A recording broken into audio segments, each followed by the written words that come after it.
just by quoting these, you can see that the whole Left Behind series is based upon this concept of 7 years. And each book, the first book, the rapture takes place, the Christians are gone. The next book follows the saga of those that are left behind. And many of them become believers, they become Christians, they become part of what's called the Tribulation Force, and then they have to do battle with the Antichrist. And each book takes you farther into the 7 years, until finally you get to the end of the 7 years. You get to the second coming, and that's where the last Left Behind book came out, which was called The Glorious Appearing. Came out March 28, 2004, describing the second coming of Christ. The publisher who published my book, Destiny Image, decided to make the cover similar to the Left Behind books. And we released this book on April 1 of 2004. And the last Left Behind book came out March 28. So both books came out together. We timed it that way. And I'm thankful. It's a long story how all this happened, but God has worked in a major way and opened up some big doors and put this book in a lot of bookstores, and sometimes they're right next to the Left Behind books. So people can have a choice, and they can just study the issues and realize that there's different views out there, and they need to read their Bibles for themselves. So anyway, that's just a quick overview of what the series is all about. And again, the foundation is the 7 years. How many of you have ever been asked that question? Are you pre-trib or mid-trib or post-trib, or what do you believe about the 7 years? Okay, I see a number of hands. What happens to me a lot of times when people ask me this, I'll look at them and I'll say, can you show me in the Bible where the 7 years of tribulation is mentioned? Where it specifically says 7 years of tribulation. Show me. And you know what? They never can. Because this may shock you, but there is not one verse in the Bible, from Genesis to Revelation, from the beginning to the end, that specifically mentions a 7-year period of tribulation at all. It's not there. Now, there are verses that are interpreted. In fact, there's one major verse, one big one. This is really the mother text. And the text is Daniel 9:27. That's the verse that's interpreted to mean the 7 years of tribulation. So let's take a look at this. We are going to study this verse. This is really the core of our program tonight, is dealing with this verse. Daniel 9:27. So let's open our Bibles. Let's take a look at it. First, I'm going to read it. Then I'm going to show you how he interprets it, and then we're going to study it.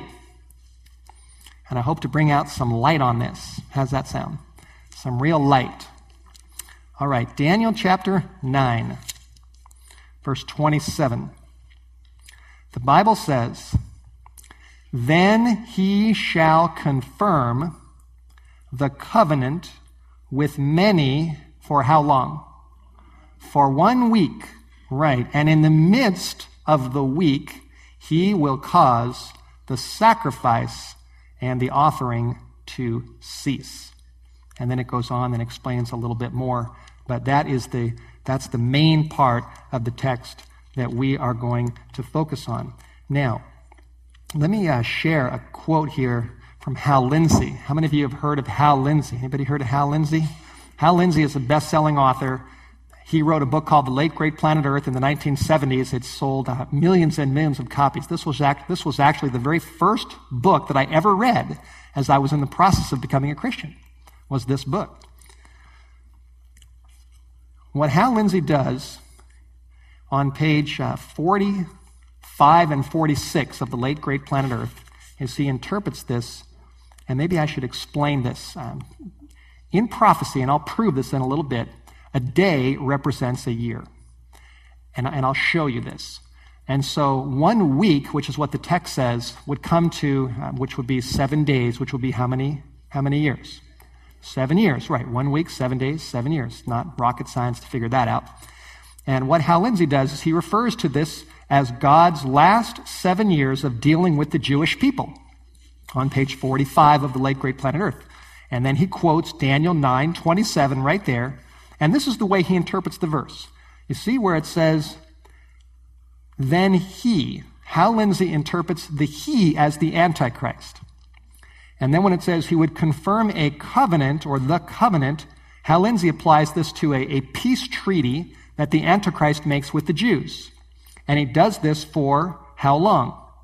For 1 week, which would be 7 years. And he applies this to the 7 years of tribulation.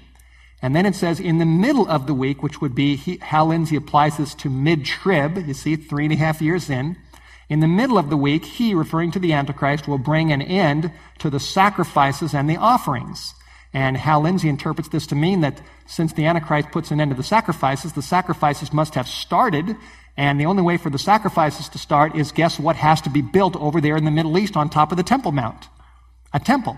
There must be another temple over there, the third temple over in Israel.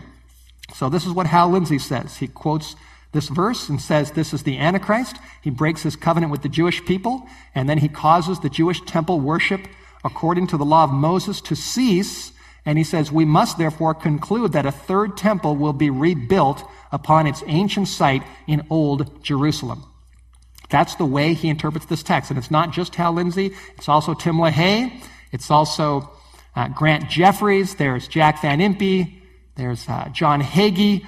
The list goes on and on and on. Chuck Smith, of major Bible prophecy scholars and teachers today who interpret this verse that way. And the Left Behind series is simply a fictionalized series of novels based upon that interpretation of this text. That's really what Left Behind is. Now, we need to study this out and take a look at the context. The context goes back to verse 24. So let's go. Verse 24 takes us down eventually to verse 27, and verse 24 says there's a certain time period, and what's that time period? 70 weeks, right? 70 weeks are determined for your people. And who were Daniel's people? The Jews. At this time, when this was written, Daniel was in Babylon, and the angel Gabriel came and explained to him all about the Jewish people and the future, and he talked about the restoration of the Jewish people, and he gave him this prophecy of 70 weeks. 70 weeks will be determined for your people, the Jewish people, for your holy city, to finish the transgression, to make an end of sins, to make reconciliation for iniquity, to bring in everlasting righteousness, to seal up the vision and the prophecy, and to anoint the most holy. This prophecy is generally understood, and it has been for a long time, as a prophecy of a day for a year. There's a verse on the screen from Ezekiel 4:6 where God said, I've appointed you each day for a year. Ezekiel wrote that. Ezekiel and Daniel were contemporaries. They both lived at the same time. They were both in Babylon. Daniel was in the palace. Ezekiel was among the captives. And he said this, and there's another verse in Numbers, I believe it's 14:34, that also talks about a day representing a year. Now, this may be a new concept to you, I don't know, or maybe you're very familiar with this, but I'm going to prove to you as we go on. I'll prove to you that this prophecy of 70 weeks is definitely a day for a year. Now, we have to do some mathematics here. I don't know how many of you like math or not. I like to ask audiences this. How many of you like math?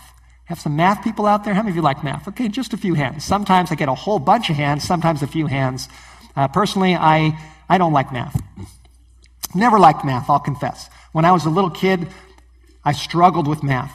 And my mom used to say to me, she'd say, Steve, you've got to put on your math hat so we can figure this out.